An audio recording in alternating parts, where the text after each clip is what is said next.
liviano, sino que es un llamamiento radical. Cada vez que el Señor ha llamado a una persona, le ha llamado a un llamamiento radical. Todo el que quiera seguirme, niéguese a sí mismo, tome su cruz y me siga. Cada vez que Dios llamó a cada uno de sus discípulos, les dijo: dejar vuestras redes, dejar vuestras familias, dejar todo lo que tenéis y seguirme. El llamamiento de Jesús era un llamamiento radical. Y tengo que deciros que el llamamiento de Jesús en nuestros días no ha cambiado en absoluto. Sigue siendo un llamamiento radical. Un llamamiento a doblegar nuestra voluntad por agradar la voluntad de Él. Miren, el evangelio tal y como lo exponen muchas iglesias está adornado de muchas rosas, pero tengo que deciros que casi seguro que abundan más los espinos. La Biblia dice que en el mundo tendremos aflicción. La Biblia dice que estrecha es la puerta. La Biblia dice que angosto es el camino. Por lo tanto, el llamamiento al cristianismo, el llamamiento a seguir a Jesús es un camino angosto. Es un camino que implica el sufrimiento, pero sobre todas las cosas implica la autonegación de uno mismo. El mayor enemigo que tiene Samuel Jiménez no es el diablo, es Samuel. Es un llamamiento a decir no a mis pasiones, no a mis deseos, no a mis proyectos, no a mis sueños y sí a su voluntad.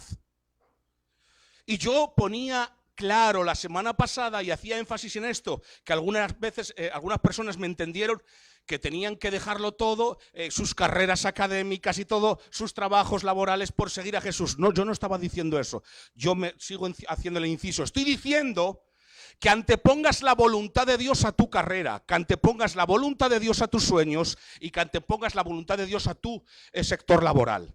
Primero Dios, si Dios te quiere utilizar como médico, necesitamos en los hospitales que en los últimos momentos cuando la gente se va de esta vida, haya hombres y mujeres cristianos que sepan compartirle el mensaje de esperanza. Necesitamos cristianos abogados que cuando vayan a defender la causa de un hombre, si es culpable, le hagan reconocer su pecado no solo ante el juez, sino ante el juez de jueces.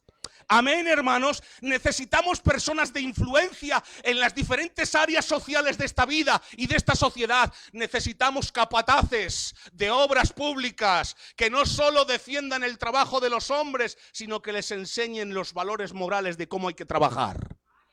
Amén, hermanos. Necesitamos personas de influencia. ¿Qué es lo que quiero decir con todo esto? Que el llamamiento de Jesús es un llamamiento a ser esclavos.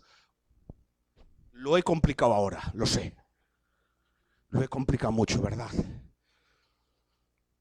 Pero vamos a ver lo que dice la Biblia. Mirad, hermanos, el hombre que es esclavo de Cristo es verdaderamente más libre que todos los hombres. El hombre que es esclavo de Cristo es el hombre más libre de todos los hombres. Hermanos, la mayoría de las personas al recibir un regalo de favor generalmente piensan en cómo devolver ese regalo de favor. Si por ejemplo he recibido algo de Niurka, yo trato por todos los medios de corresponder a ese regalo de Niurka, ¿verdad? Uno siente que quedó en deuda con esa persona por ese regalo de favor que ha recibido, y esto se acentúa más si el favor es grande y más si somos conscientes de que jamás podremos pagar ese favor que hemos recibido, hermanos.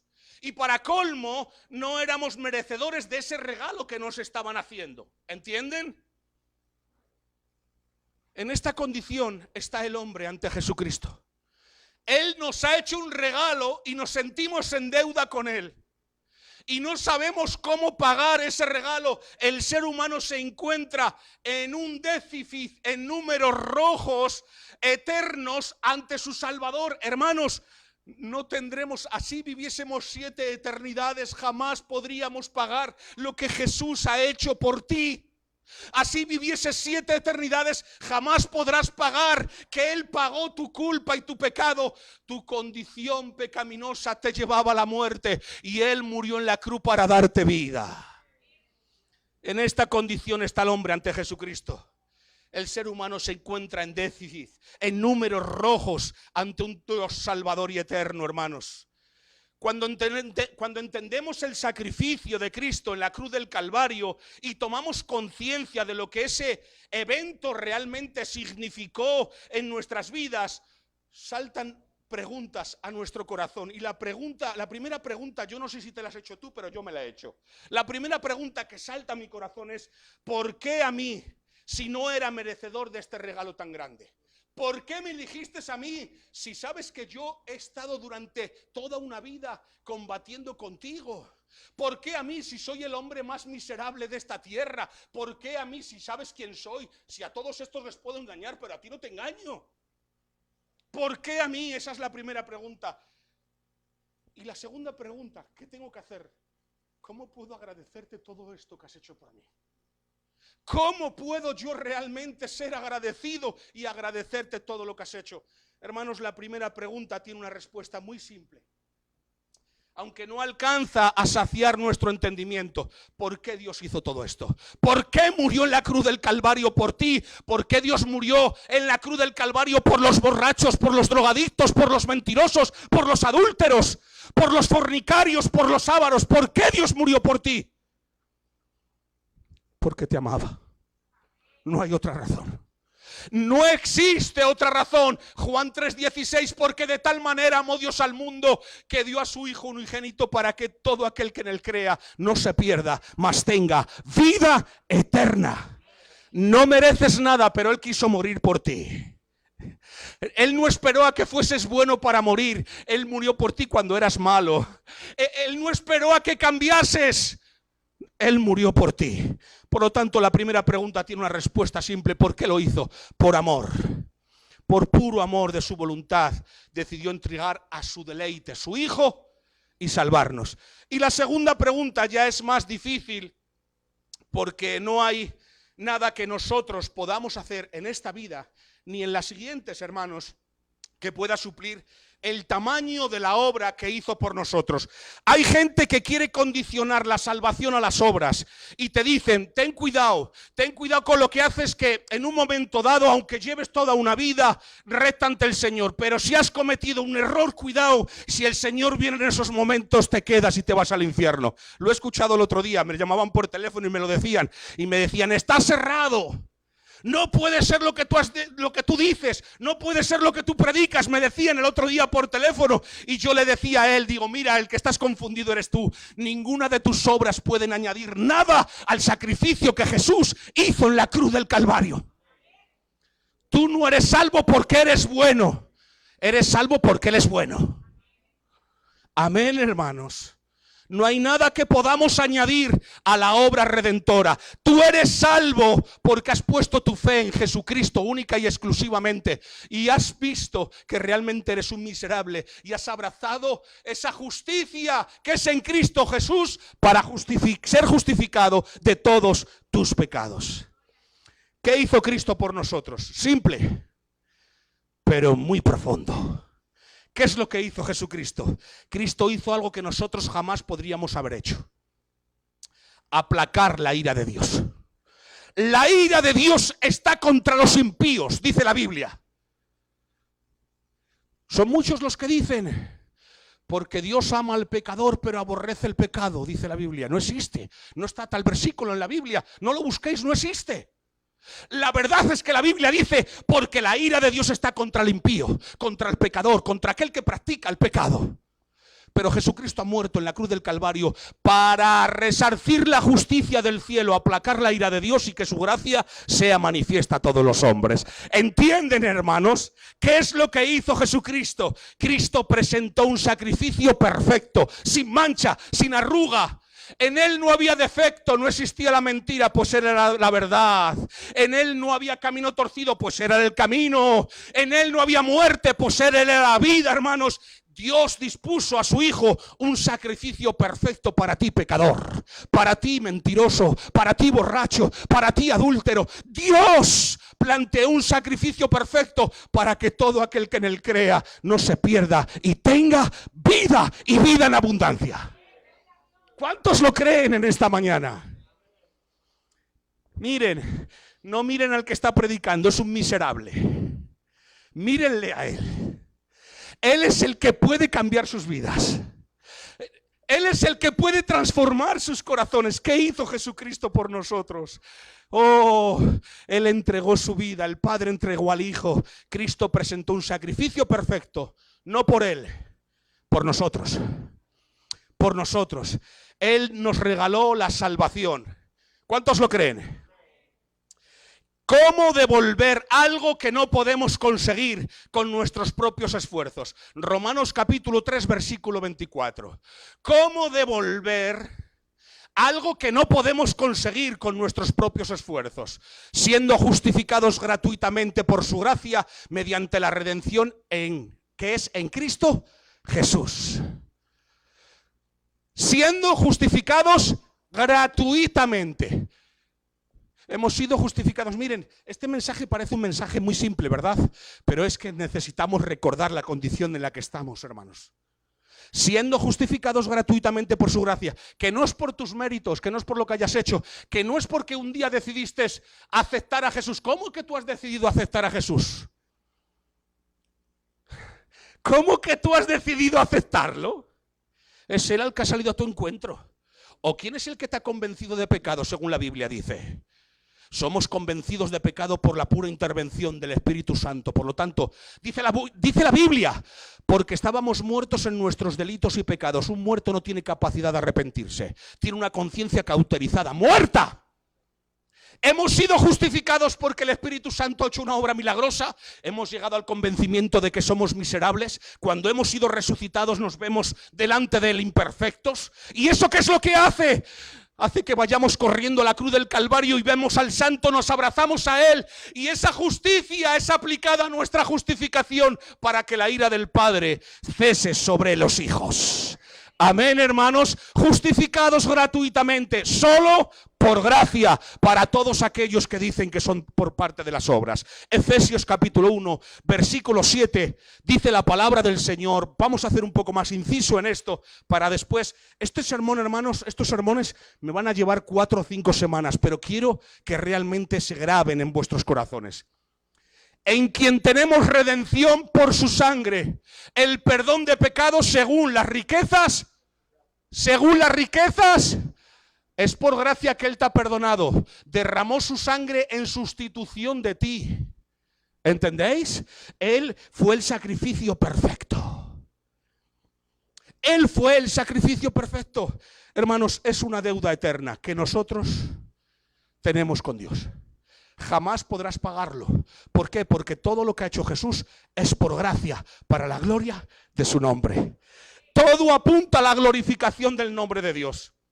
Y tengo que decirte, la única manera que podemos intentar devolver algo de todo y tanto que Jesucristo nos dio es siguiéndole e intentar por todos nuestros medios agradarle con nuestra vida de piedad.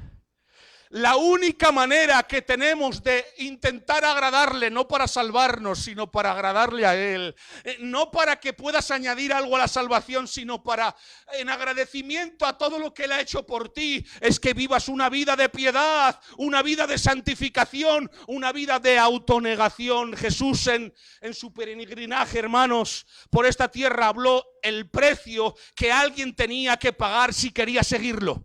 Pero no pagar para salvarlo, sino es que el coste de decidir sigo a Jesús implica un sacrificio, hermanos. Mateo capítulo 16, versículo 24.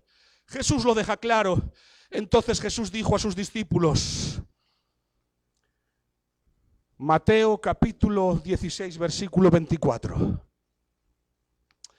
Entonces Jesús dijo a sus discípulos: si alguno quiere venir en pos de mí, niéguese a sí mismo y tome su cruz y sígame. Basta ya de un evangelio a nuestra forma. Miren, hermanos, que no somos, ¿saben lo que somos nosotros? Somos siervos de Jesucristo. Y la palabra siervo viene de la palabra, vamos a entrar, ese es el mensaje, el título del sermón, esclavos de Jesucristo. Amén. La palabra siervos viene del griego doulos, que significa esclavo del Señor. Amén.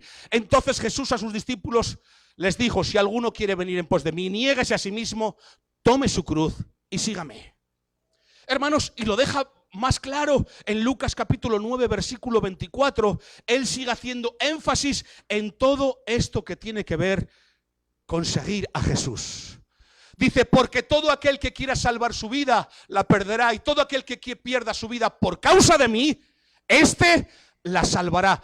¿Entienden? Es un llamamiento a morir al yo, a morir a nuestras pretensiones, a morir a nuestra concupiscencia, a nuestros deseos pecaminosos. Pasajes que dejan en claro el precio que uno debe pagar. Y esto no es opcional. No. Esto, si queréis, o si lo veis bien, no, hermanos, esto es un precio que hay que pagar. No es opcional, no para ser salvo, sino para seguirle a Él. Entregar nuestra vida no es parte de entregar un porcentaje de nuestra vida. No se trata de que entregues parte de tu vida o parte de tu corazón. Dios te quiere entero.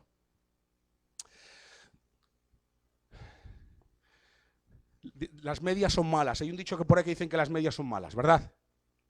Es que Dios no te quiere a medias. Dios te quiere completamente para Él. Y dice la Biblia que es un Dios celoso.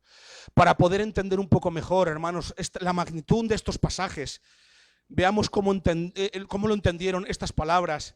Las personas que recibieron este mensaje de la misma boca de nuestro Señor Jesucristo y fue transmitido a la iglesia. Nadie absolutamente define mejor el pensamiento de una persona con la definición que uno da de sí mismo. Al ver las cartas del Nuevo Testamento, vemos que cada uno se presentó de la misma manera. Es decir, cuando los discípulos empezaron a escribir las cartas que tenemos en el Nuevo Testamento, lo que primero hacían era definirse a ellos. Para ellos, el tomar la cruz y seguir a Cristo los ponía en una posición, hermanos, tal que se llamaron a sí mismos esclavos. Ellos a sí mismos se llamaron esclavos y lo podemos ver. Pasajes, Filipenses capítulo 1, versículo 1. Vamos a ver pasajes, 2 o 3 pasajes simplemente. Filipenses 1:1, dice la palabra del Señor. Pablo y Timoteo, siervos de Jesucristo. La palabra siervos aquí, en la realidad, en el original de la Biblia, viene como la palabra esclavo.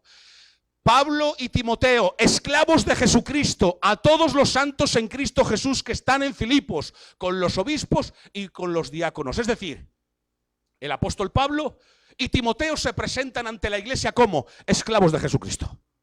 Esclavos de Él. Pero vamos más adelante. Tito capítulo 1, versículo 1, dice la palabra del Señor. Tito 1:1 dice, Pablo, esclavo de Dios y apóstol de Jesucristo, conforme a la fe de los escogidos de Dios y el conocimiento de la verdad que es según la piedad. Pablo se definía como esclavo, pero no solo él. Santiago, pastor de la iglesia de Jerusalén. Santiago, pastor de la iglesia de Jerusalén. En Santiago 1:1 dice Santiago, esclavo de Dios y del Señor Jesucristo, a las 12 tribus que están en la dispersión. Salud. Él se definía como esclavo del Señor. Pedro, por su parte, en la segunda carta, en segunda de Pedro capítulo 1 y versículo 1, se presenta de la misma forma, hermanos. Y cada uno de ellos se presenta de la misma forma. Simón, Pedro, esclavo y apóstol de Jesucristo. Todos se presentaban de la misma forma. No escogieron cómo presentarse. Miren, si yo les pidiese a ustedes en estos momentos, y quiero que sean sinceros con ustedes mismos, ¿vale? Si yo les pidiesen a ustedes, por favor, una palabra con la que ustedes se definirían en estos momentos. Una palabra con la que ustedes se definirían en estos momentos. Sean sinceros, si ahora mismo hiciésemos un juego de palabras para definirnos a nosotros mismos, ¿alguno de ustedes hubieran pensado en esta palabra? ¿O alguno de ustedes hubieran pensado esclavo? Absolutamente ninguno de nosotros, si tuviésemos que definirnos, nos presentaríamos ante nadie y menos ante un auditorio con la palabra esclavo, hermanos. Yo me presentaría a Samuel, pastor de la iglesia Los del Camino, encargado de la sociedad cooperativa Los del Camino, y empezaría a sacar mi currículum de todo lo que he hecho para el Señor, ¿verdad? Porque nos gusta que nos valore la gente. Jamás me presentaría como esclavo. Y cada uno de ustedes sacarían sus licenciaturas o los cargos que ostentan en los diferentes lugares para definirnos como personas, ¿verdad? Pero es que los discípulos, cada vez que tenían que presentarse delante de la gente, empleaban una palabra que nadie quiere, a ceñirse a su persona. Y la palabra era esclavo de Jesucristo. Ese concepto no lo tiene la iglesia de hoy en día. ¿Qué significa ser siervos de Jesucristo? Hoy en las iglesias muchas veces cambiamos el atributo de pastor por siervo. Cuando nos referimos al pastor o a los pastores de la iglesia, les llamamos los siervos del Señor, ¿verdad? Pero al llamarlo de esta forma debemos entender que lo que verdaderamente lo estamos llamando es esclavo. Lo que realmente, cuando llamamos a una persona el siervo del Señor, le estamos llamando esclavo del Señor. Y ese es el significado más exacto de la palabra griega que se tradujo como la palabra siervo. La única Biblia que lo traduce más exactamente es la Nueva Traducción Viviente, que viene de la palabra esclavo en la mayoría de todos los pasajes que hemos leído. Entonces, al llamarle siervo, el pastor, estamos diciendo que su vida está completamente rendida a la voluntad de Dios. Cada vez que decimos a una persona siervo de Dios o sierva de Dios, estamos diciendo que tú eres una persona, eres una esclava, eres un esclavo, una persona que está sometida a la voluntad de Dios por amor. Aquí sin padre no anda nadie, ¿eh? Aquí sin padre nadie anda. Dice la Biblia que o nuestro padre es el diablo o nuestro padre es Dios. Lo dice la Biblia, yo no lo digo, lo dice la Biblia. Aquí sin padre nadie anda. Tú puedes, hoy la sociedad dice, somos libres, y todo lo que se está legislando en las instituciones, en los gobiernos, va en base a la decisión de la persona de elegir lo que quiere ser o lo que siente ser, ¿vale? Y eso lo llaman libertad. Nunca más esclavos que en estos momentos. Porque son esclavos del pecado, esclavos de sus deseos, esclavos de todos los valores degradantes que están germinando en sus corazones. Son esclavos, hermanos. La cuestión es a quién decides tú servir como esclavo. Esa es la cuestión. Si vemos las palabras de Cristo, la invitación a seguirlo es para todos. Entonces todos aquellos que queremos seguir a Jesús debemos hacernos siervos y esclavos. Es que la palabra de siervo está mal interpretada y solo se la asumimos a los pastores. Pero tengo que decirte que tú eres un siervo y una sierva del Señor. Todos estamos llamados a ser siervos y siervas del Señor. Por lo tanto, no me asumas a mí solo el papel de esclavo. Asúmate ya de una vez que tú eres una esclava de Jesucristo. Y asúmete ya de una vez que tú eres un esclavo de Jesucristo. Y has sido llamado para agradarle a Él. Has sido llamado para obedecerle a Él. Amén. Somos esclavos de Cristo. Y yo sé que este es un mensaje que quizá no genere mucha atracción.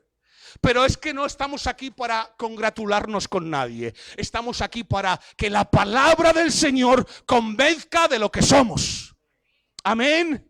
Si meditamos en el significado de la palabra esclavo, llegaremos a la conclusión de que es alguien privado de libertad que solo vive para agradar a su Señor.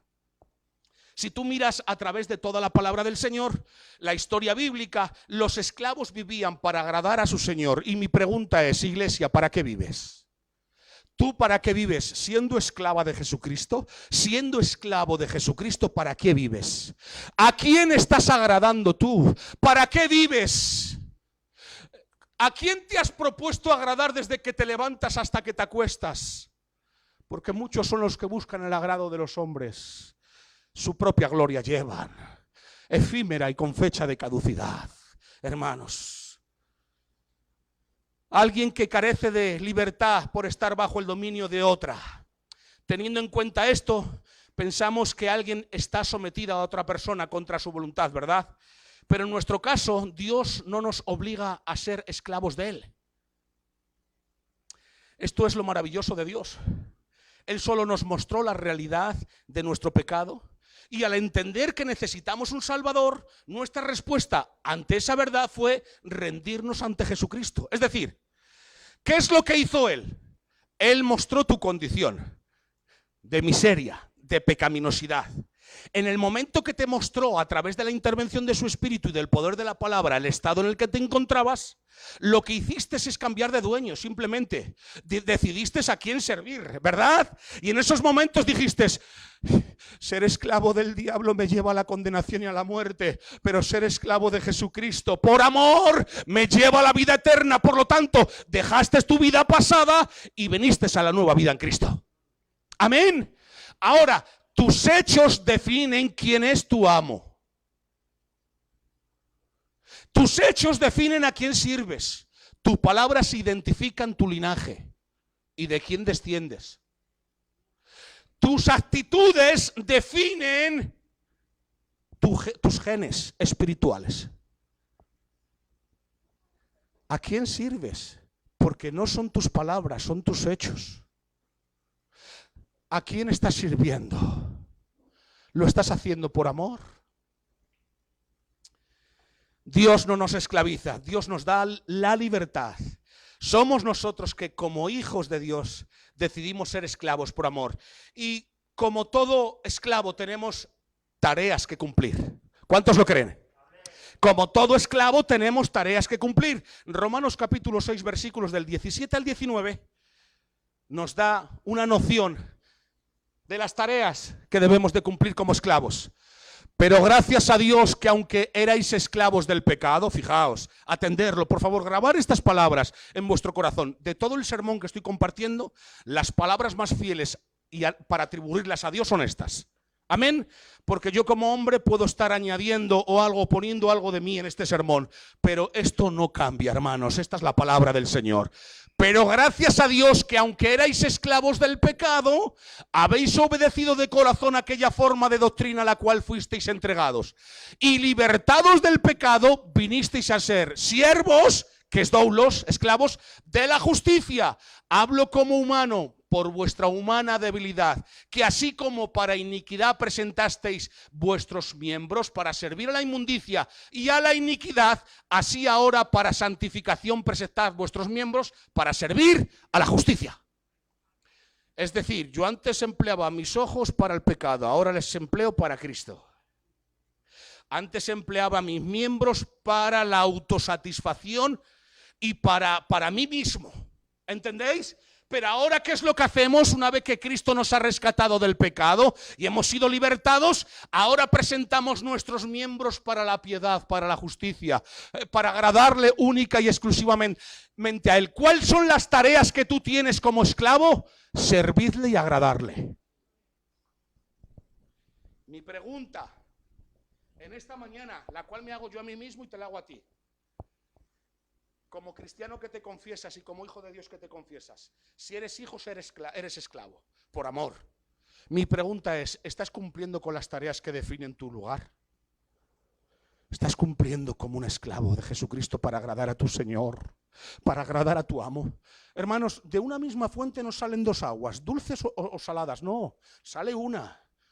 Amén. No pueden brotar dos aguas de una misma fuente. ¿Cómo puede ser que confesemos a Cristo y vivamos como esclavos del pecado?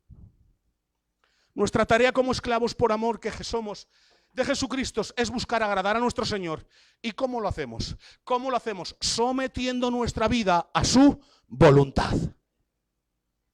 Sometiendo nuestra vida a su voluntad. Y eso cuesta mucho. Yo no sé a ustedes, pero a mí me cuesta mucho. Me dice un hombre antes de ayer, dice, iba en mi coche con mi mujer y mi hija. De momento un motorista se me cruza la moto, me para el coche, se baja de la moto, me pega una patada en la puerta y yo estoy en el asiento y mi mujer me agarra del brazo y me dice, no salgas. Y yo en mi corazón quería salir y mi única reacción era ahogarle a ese hombre, ir a por ese hombre. Me había parado, voy con mi hija, trata de agredirnos, yo quiero salir de ese coche. Y en esos momentos me dice mi mujer, no, mira a Cristo. En esos momentos que me dice eso, yo le digo, ponme una alabanza. Me pone una alabanza, meto primera y me voy.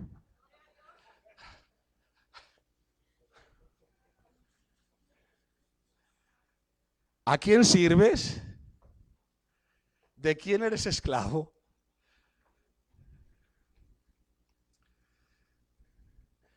poniendo nuestros miembros al servicio de la obra de Dios. Fuimos rescatados de la esclavitud de nuestro pecado para vivir para la voluntad de Dios.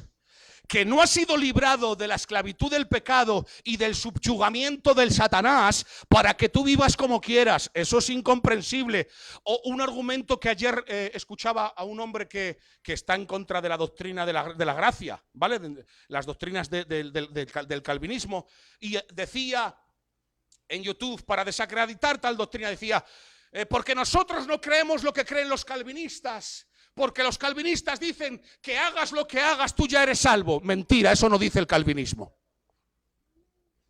Eso no dice la corriente doctrinal del calvinismo. La corriente doctrinal del calvinismo sí dice que todo aquel que es salvo tiene obras de salvo. Por lo tanto, tu obra define quién eres y a quién perteneces. Tu obra no te salva, pero tu obra avala a quién perteneces. Yo no obro para salvarme, sino para definirme. ¿Entienden, hermanos? Fuimos rescatados de la esclavitud de nuestro pecado para vivir para la voluntad de Dios, esclavizando nuestros miembros para santificación de los mismos, esclavizando tu mirada, esclavizando tu corazón, esclavizando tus pensamientos, sometiéndolos a la voluntad del Señor, con la única intención de agradarle solo a Él.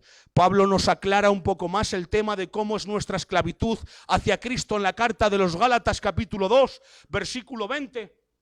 El apóstol Pablo nos dice, con Cristo estoy juntamente crucificado.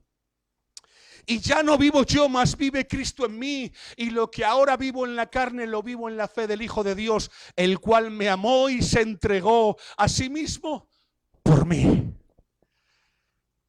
Conjuntamente con Cristo he sido crucificado. ¿Saben lo que significa eso? Pablo decía, ya no soy yo, es Él el que vive. Que ya no es el Samuel, que ya no es el Adolfo, que ya no es Loren, que ya no es Miguel, que ya no es Niurka, que es Cristo Niurka. ¿Entendéis? Eso es estar crucificado, hermanos. Esa es la manera de vivir nuestra esclavitud. Cristo vivió, murió y resucitó para que nosotros que hoy vivimos y se nos ha dado por gracia de Dios conocer el Evangelio de Jesucristo, no vivamos para nosotros mismos. Eso es la esclavitud. No vivamos para nosotros mismos. Miren, en un mundo hedonista, egocentrista, decir no vivas para ti mismo cuando la gente vive para su propia autosatisfacción es una locura. Es una locura. No vivas para satisfacerte a ti mismo, vive para satisfacerle a Él. La gente busca sentirse realizado y sentirse pleno. Por eso se pone proyectos y propósitos en el camino de su vida. Y alcanzando esos propósitos y esos proyectos, piensan que van a conseguir su plena plenitud. ¡Equivocados! Si tu proyecto es conseguir una casa, cuando la consigas no te sentirás plenamente reconfortado. Si tu proyecto es conseguir un máster, cuando lo consigas no te sentirás completamente reconfortado. Pero déjame decirte, cuando tu proyecto sea agradarle a Él, la satisfacción de tu alma brotarán como ríos de agua viva dentro de ti y el gozo será perpetuo. No busques el gozo en lo temporal. Busca el gozo en lo eterno. Por eso, aunque tengas dinero, siempre serás un amargado. Busca el gozo en lo eterno, no en lo temporal, que no son las notas académicas que saques, que eso te va a generar un gozo momentáneo, que es Dios. Que no es lo profesional que pueda ser en tu trabajo, que eso te va a generar un gozo momentáneo, que es Dios en tu vida. Amén. Cristo vivió y murió y resucitó para que nosotros, hoy que vivimos, se nos ha dado por gracia de Dios conocer el Evangelio, ¿verdad? Segunda de Corintios capítulo 5, versículo 15. Y estoy acabando. He dado la introducción del mensaje. He dado la introducción. Queda el desarrollo, que me llevará unas semanas, ¿vale? Acabo de dar la introducción del mensaje. Sino para aquel que nos rescató y entregó su vida, para ese vivimos. Segunda de Corintios 5:15 dice, Y por todos murió, para que los que viven ya no vivan para sí, sino para aquel que murió y resucitó por ellos. ¿Queda claro? Pregunto, ¿queda claro? Y por todos murió, para que los que viven, pregunto, ¿cuántos vivos hay aquí? Y no estoy hablando de los que están respirando. No hablo de los que respiran. A cierto predicador se le dijo, ¿usted ora por los muertos? Tal predicador dijo, no, yo les predico. Porque en estas bancas hay muertos espirituales. Sí. Por lo tanto, solo el poder de Dios tiene la capacidad de resucitarles. Y por todos murió, para que los que viven ya no vivan para sí. Mira, si tú estás vivo, si has resucitado y has pasado de muerte a vida, ya no puedes vivir para ti. Miren, queremos los mejores coches, queremos las mejores casas, queremos las mayores comodidades, única y exclusivamente para autosatisfacernos nosotros. Pero tengo que decirte, tu paso por la vida tiene una fecha de caducidad. Dios eligió el día que naciste, pero Él también tiene puesto el día que partirás. Y en este recorrido no has nacido en esta generación para generar tus proyectos. Has venido a esta generación para hacer la voluntad del Señor. Y no hay nada más triste que pases por esta vida sin dejar huella. No hay nada más triste que pases por esta vida sin dejar huella. La Biblia dice que Dios preparó obras de antemano. Dios nos predestinó para que realizásemos obras en este tiempo. Eso es lo que dice la Biblia. Por lo tanto, tú en este tiempo tienes que realizar esas obras para las que Cristo te ha llamado. Si estás vivo, si tú estás vivo, ya no puedes vivir para ti. Ya no puedes vivir para satisfacer esa relación sentimental que Dios la prohíbe. Ya no puedes vivir para satisfacer ese deseo impetuoso de querer acumular riqueza, cuando las mayores riquezas las tenemos que generar en el reino, donde dice Elohim, no pudre ni corroe. ¿A quién sirves? ¿De quién eres esclavo? ¿A quién sirves? Yo te pido que hagas una reflexión en esta mañana. Porque no se trata de que vivas como quieras. Pretender seguir a Cristo a tu forma y a tu manera te convierte en un religioso. Es lo máximo que puedes llegar a ser, pero no en un cristiano. Un cristiano es aquel que toma el instrumento de tortura, que era la cruz, se aferra a él, se niega a sus pasiones y le sigue. Eso es un cristiano.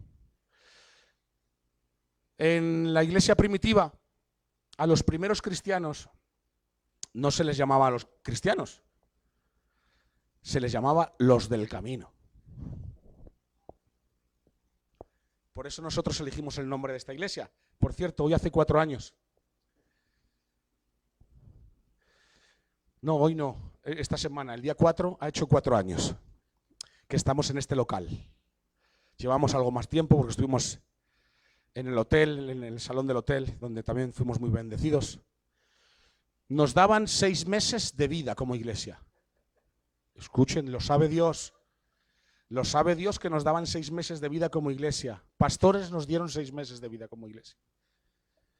Pero como esta obra no es del hombre, que es que no depende de nosotros, que no del que quiere ni del que corre, sino del que Dios quiere tener misericordia, nosotros entendimos que si nuestra voluntad era sometida a la voluntad de Dios, esta iglesia permanecería.